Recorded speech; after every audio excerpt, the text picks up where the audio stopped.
again, this is meant to be a flow that you go as long as you can on one side before you go to the other side. But at the moment, we're breaking it up, and I'll review how I would do that.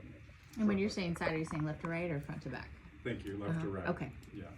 Just like when we're in prone, we Right. went all the way on one side, on the left side or the right side. Yeah. Okay. All right, Jessica.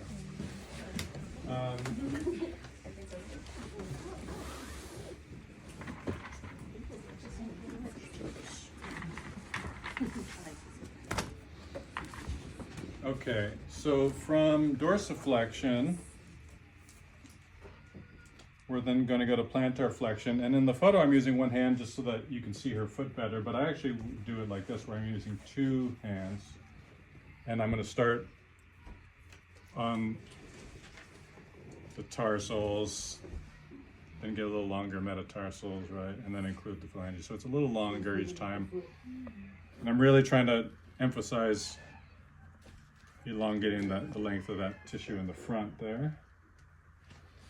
And then metatarsal release, very hard to tell from the photo. What I'm doing is I'm grabbing two sets of metatarsals, so in this case the fifth and fourth, and I'm shearing them back and forth relative to each other. Oh my god, it feels good.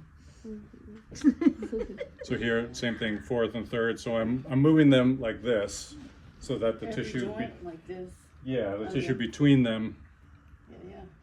is is getting kind of rolled, and I mean, in between the joints. I mean. I'm actually so I'm on the bones, so that I can be manipulating the tissue between. Get closer, and also we'll come around and do it because it's kind of hard to tell what it is I'm doing, but it does feel good.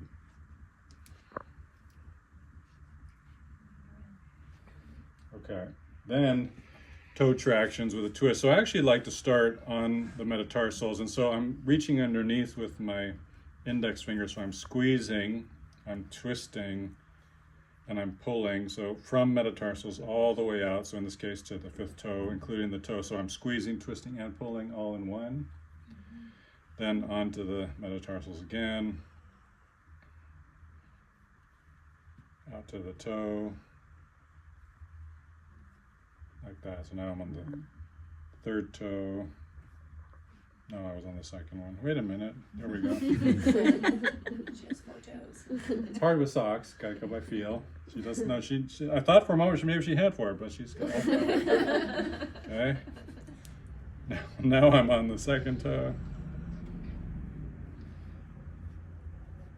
And onto the first. Okay.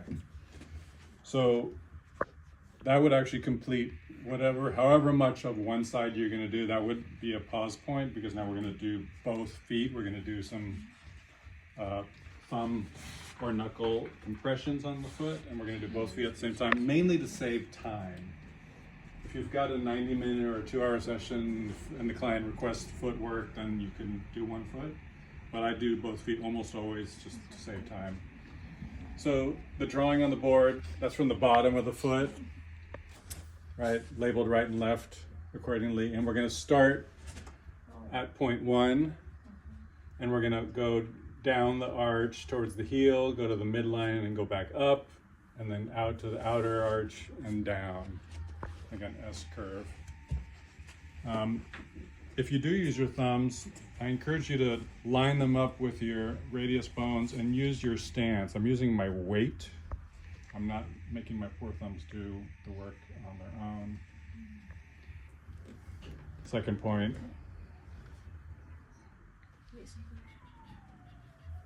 Okay. And again, if you change the order, I think they'll be okay. I'm just trying to give you something specific to follow for now. So that's the 4th point. So now I'm moving to the front of the heel, 5th point. Mid arch, 6.7,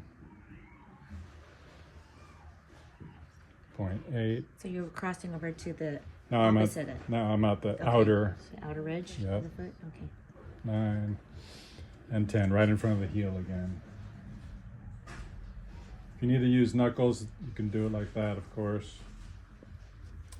The other thing which we did do, remember, is when they're in prone, we do nice knuckling work. So if you feel like your thumbs aren't up to this, then maybe do more knuckling when they're in prone, where you have more leverage from that. Awesome. Now we're coming into tree pose.